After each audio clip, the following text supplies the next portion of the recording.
नमस्कार दोस्तों, आज बात करेंगे एक इम्पॉर्टेंट टॉपिक पर। और वो टॉपिक ये है कि कनाडा सरकार ने ये मान लिया है कि उनके देश से खालिस्तानी आतंकियों को फंडिंग हो रही है। जो यानी कुल मिला के जो भारत सरकार लंबे समय से कह रही है कि कनाडा की धरती का इस्तेमाल खालिस्तानी आतंकी अपनी आतंकी गतिविधि और फंडिंग के लिए कर रहे हैं, वो सच साबित हुआ। तो आइए इस पूरे मुद्दे का विश्लेषण करते हैं और समझने की कोशिश करते हैं कि आखिर अब इसका भविष्य क्या होगा। तो देखिए, कनाडा का जो फाइनेंस विभाग है उसने अपनी एक रिपोर्ट जारी की है। रिपोर्ट का नाम है 2025 assessment of money laundering and terrorist financing risk in Canada, इस नाम से उन्होंने जारी की रिपोर्ट। इस रिपोर्ट में उन्होंने माना है कि कनाडा की धरती से लगातार आतंकी संगठनों को फंडिंग की जा रही है। विशेष तौर पे उन्होंने खालिस्तानी आतंकी, हमास, हिजबुल्ला, इनकी फंडिंग का जिक्र किया। यानी जो भारत सरकार लंबे समय से मांग कर रही थी और बोल रही थी कि कनाडा का धरती का इस्तेमाल हो रहा है भारत के खिलाफ आतंकी गतिविधियों के लिए, विशेष तौर पे खालिस्तानी जो आतंकी हैं वो कनाडा की धरती का इस्तेमाल कर रहे हैं, वो सच साबित हुई। तो इस रिपोर्ट में और क्या लिखा है, क्या जानकारियां दी गई हैं, वो समझते हैं। तो जो फाइनेंस डिपार्टमेंट की ये रिपोर्ट है कनाडा सरकार के, उसमें ये भी बोला गया है कि जो खालिस्तानी आतंकी संगठन हैं, विशेष तौर पर उन्होंने दो संगठन का जिक्र किया है। उसमें से एक है बब्बर खालसा इंटरनेशनल और दूसरा है इंटरनेशनल सिख यूथ फेडरेशन। इन दोनों संगठनों को इस फाइनेंस डिपार्टमेंट की रिपोर्ट में पॉलिटिकली मोटिवेटेड वायलेंट एक्सट्रीसिज्म यानी PMVE ग्रुप की श्रेणी में रखा गया है। यानी ये फंडिंग ले रहे हैं और इसका इस्तेमाल आतंकी गतिविधियों के लिए कर रहे हैं। तो ये उन्होंने कहा। साथ में उन्होंने ये भी कहा कि इस रिपोर्ट में स्पेशली ये बोला गया कि जो आतंकी हैं, विशेष तौर पे जो खालिस्तानी आतंकी हैं, वो NGO के माध्यम से, चैरिटी संगठन के माध्यम से, नॉन प्रॉफिट ऑर्गेनाइजेशन के माध्यम से ये फंडिंग जुटा रहे हैं। साथ में उन्होंने कनाडा सरकार को चेताया भी कि जिस तरह से कनाडा के अंदर ये बाहरी हस्तक्षेप हो रहा है, आतंकी फंडिंग नेटवर्क के माध्यम से हो रही है, इसके खिलाफ बहुत सतर्कता जरूरी है, क्योंकि ये बहुत संवेदनशील मामला है और इस मामले की वजह से भारत जैसे देशों के साथ रिश्ते खराब होते हैं। यानी ये भी उन्होंने चेताया कि यहाँ पे संवेदनशीलता जरूरी है।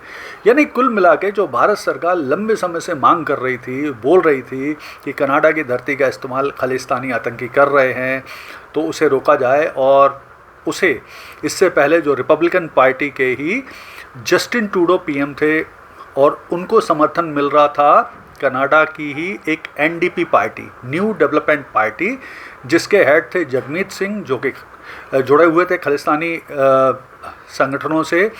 तो उनके समर्थन से जस्टिन ट्रूडो की सरकार थी और जस्टिन ट्रूडो भी सिखों का समर्थन चाह रहे थे।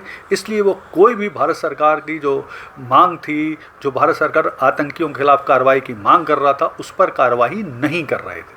तो कुल मिला के अब जो भारत सरकार की मांग है वो सच साबित हुई। यहाँ पर कुछ चीज़ें समझना जरूरी है कि इस रिपोर्ट में स्पेशली जिक्र किया गया है कि आखिर ये फंडिंग के क्या तरीके इस्तेमाल करते हैं। तो इसमें बताया गया है कि आतंकी जो संगठन है ये charity, NGO, crypto currency, banking sector का दुरुपयोग, टैक्स अपराध, फ्रॉड, मनी लॉन्ड्रिंग, ड्रग्स की तस्करी से कमाई और व्यापारिक धोखाधड़ी से कमाई कर रहे हैं और इसको फंड कर रहे हैं आतंकी संगठनों को। विशेष तौर पर खालिस्तानी आतंकी संगठन हमास, हिजबुल्ला को फंडिंग की जा रही है कनाडा की धरती से। ये इस रिपोर्ट में इन्होंने मान लिया। अब भारत सरकार को क्या करना चाहिए? तो देखिए, एक बहुत अच्छा मौका है। फिलहाल जो कनाडा के प्रधानमंत्री हैं मार्क कार्नी, वो उनका और भारत सरकार के ठीक ठीक रिलेशन है। इससे पहले जस्टिन ट्रूडो के समय तो बहुत ही बुरे रिलेशन हो गए थे, बहुत ख़राब रिलेशन हो गए थे भारत सरकार और कनाडा के।